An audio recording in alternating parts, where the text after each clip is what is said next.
তো বন্ধুরা দেখেন, অনেকে মনে করেন সার্বিয়াতে যাওয়ার পরে কাজ দেয় না কোম্পানিগুলো, দেখেন এখানে কি সুন্দর। আমি আমার বন্ধুর রুমে আসছি, এখানে দেখেন টিভি দিয়ে রেখেছে গেম খেলার জন্য, যাতে স্টাফরা রুমে বোরিং না হয়।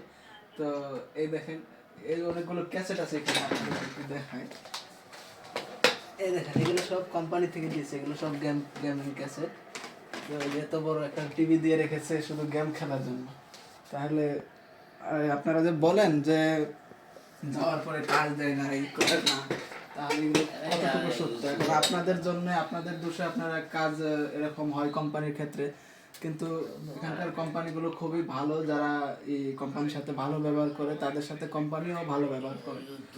এত সুন্দর সুবিধা কোথাও কোনো কোম্পানি দেয় না। এমনকি আমরা যে 2 বছর ধরে কোম্পানি কাজ করতেছি, এত বড় কোম্পানি, আমাদেরকে এরকম সুবিধা দেয় না। এমনি রুম থাকার, রুম সব সবকিছু ভালো দিয়েছে, কিন্তু এরকম দেয় না আর কি। দেখেন এত বড় একটা টিভি দিয়ে রেখেছে গেম খেলার জন্য, যাতে রুমের স্টাফরা ভালো থাকে, খুশি থাকে, খুশি মনে কাজ করে, এই আর কি। তো আপনাদেরকে একটা ছোট্ট মেসেজ দিলাম, কেমন লাগলো কমেন্ট করে অবশ্যই জানাবেন। দেখা হচ্ছে পরবর্তী ভিডিওতে, ভালো থাকবেন।